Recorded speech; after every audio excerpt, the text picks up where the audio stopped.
Once you have completed your project setup, you are now ready to input data. So in this example, the project is on falls prevention for inpatients. In your project dashboard, click on the relevant data collection period. Usually you would begin with the baseline. So click on the baseline and go to the Data Collection tab. Choose the site for your data entry.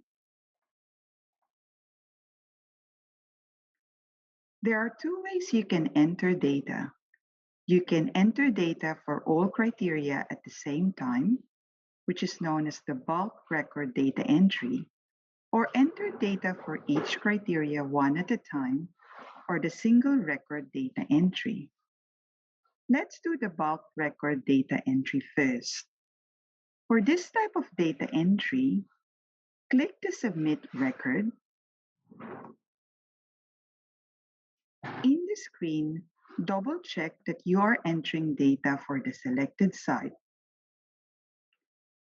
Check that the toggle is on aggregate, and then enter the total number of yes, no, and not applicable for each audit criterion.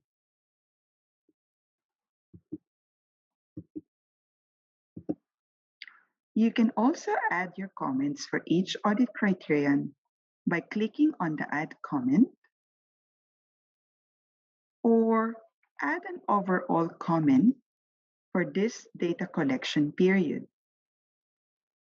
Then click Submit, and you will see the message Data Successfully Submitted.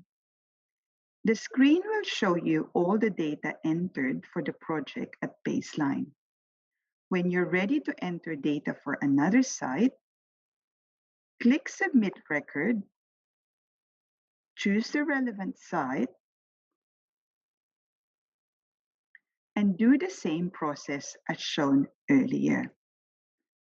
Once you have completed data entry for specific data collection period, for example, baseline, you can start entering data for another period by going back to the project dashboard